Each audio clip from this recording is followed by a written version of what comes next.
సాధించడానికి వైకల్యాన్ని అడ్డుగా భావించలేదామె. పట్టుదలతో పరిశ్రమను స్థాపించి ఎందరో మహిళలకు, రైతులకు ఉపాధిని కల్పించారు.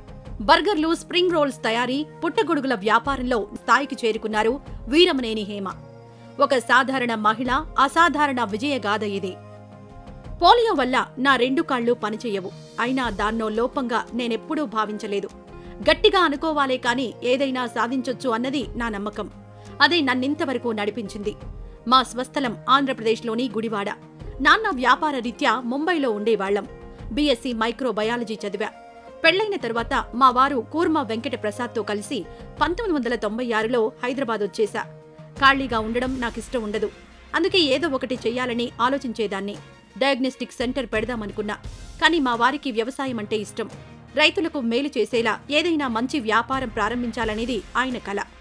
దాంతో రైతుల నుంచి బేబీకార్న్, స్వీట్ కార్న్ ని కొనుగోలు చేసి వాటితో నిల్వ ఉండే సమోసాలు, స్ప్రింగ్ రోల్స్, బర్గర్లు చేసే కుటీర పరిశ్రమను ఇంట్లోనే స్థాపించా. మా వ్యాపారం నెమ్మదిగా ఊపందుకుంది. ఆర్డర్లు ఎక్కువయ్యాయి. దాంతో ఇల్లు సరిపోలేదు. 2007లో ఉప్పల్ పారిశ్రామిక వాడలో యూనిట్ పెట్టాం. గజ్వేల్, ప్రజ్ఞాపూర్, వికారాబాద్ ప్రాంతాల్లో బేబీకార్న్ పంట సాగు చేయడానికి రైతులతో ఒప్పందం కుదుర్చుకున్నాం. వాళ్లకు విత్తనాలను ఉచితంగా ఇస్తాం. బేబీకార్న్ పంట 45 రోజులకే కోతకొస్తుంది. ఆ తర్వాత ఆ గడ్డిని పశువులకు వేసుకుంటూ కూడా రైతులు లాభపడుతున్నారు. కొందరు బంధువులు మాత్రం అలా పశువులకు వేసే బేబీకార్న్తో వ్యాపారమా, సమోసాల వ్యాపారమా అంటూ వెటకారమాడేవారు. ఆ వ్యాపారంలో తప్పేముంది? అందుకే నేనా వ్యాఖ్యల్ని పట్టించుకోలేదు. మా ఉత్పత్తుల రుచి, నాణ్యత బాగుండడంతో మేం చేసిన సమోసాలు చెన్నై, బెంగళూరు, విజయవాడలకు ఎగుమతవుతున్నాయి. హైదరాబాద్లోనూ పెద్ద హోటళ్లు, ఫంక్షన్ హాళ్లు, సూపర్ మార్కెట్ల నుంచి ఆర్డర్స్ వస్తున్నాయి. మా యూనిట్లో పనిచేసే మహిళా సిబ్బంది సంఖ్య 30 నుంచి 150 మందికి చేరింది. ఈ వ్యాపారం విజయవంతమవడంతో నా దృష్టి ప్రోటీన్ని పుష్కలంగా అందించే పుట్టగొడుగులపై పడింది. కర్నూలులో 2018లో పుట్టగొడుగుల వ్యాపారం ప్రారంభించాం.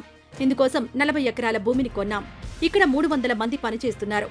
అలాగే సన్న, చిన్నకారు రైతుల నుంచి వరిగడ్డిని కొంటుంటాం. ఈ ఏడాది 5,000 టన్నుల గడ్డిని సేకరించాలని లక్ష్యంగా పెట్టుకున్నాం. అందుకు 5,000 మంది రైతులతో ఒప్పందం చేసుకున్నాం. ఇది ఏటా జరిగే ప్రక్రియే. ఏడాదిలో వీళ్ల నుంచి 2 సార్లు గడ్డిని కొనుగోలు చేస్తుంటాం. నిజానికి మొదట్లో ఎలా ఉన్నా కరోనా వేళ ఈ వ్యాపారం ఊపందుకుంది. వైద్యుల సూచన మేరకు చాలా మంది శాకాహారులు మాంసాహారానికి ప్రత్యామ్నాయంగా పుట్టగొడుగులను తినడం ప్రారంభించారు. దీంతో వీటికి డిమాండ్ పెరిగింది. గతంలో హోటళ్లు, నగరవాసులకే పరిమితమైన ఈ పుట్టగొడుగులు ప్రస్తుతం గ్రామీణ ప్రాంతాల్లోనూ విరివిగా వాడుతున్నారు. దాంతో మా వ్యాపారం కూడా లాభాల బాట పట్టింది. ప్రత్యక్షంగా, పరోక్షంగా 2 తెలుగు రాష్ట్రాల్లో 5,000 మందికి ఉపాధి కల్పిస్తున్నాం.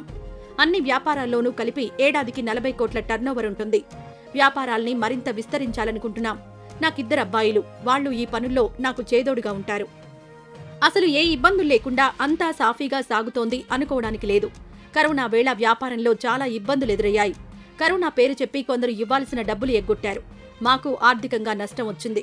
అయినా ధైర్యం కోల్పోకుండా ముందుకు సాగా. వ్యాపారాన్ని ఇంకా విస్తరించాలని ఉన్నా. ఆహారోత్పత్తులు నిల్వ ఉంచడానికి కోల్డ్ స్టోరేజీలు అవసరమవుతాయి. అది చాలా ఖర్చుతో కూడుకున్న వ్యవహారం. దానికి ప్రభుత్వం సాయం లేనిదే ముందుకెళ్లలేం. ఏదైనా సాధించాలనుకుంటే స్త్రీని, వైకల్యం ఉంది, బాధ్యతలున్నాయనుకుంటాం. కానీ ఇలాంటివి ఎప్పటికీ అవరోధం కాదు. మనకు లక్ష్యం ఉండడం ముఖ్యం. ఆలోచనల్లో స్పష్టత, పట్టుదల ఉంటే ఖచ్చితంగా దాన్ని చేరుకుంటాం.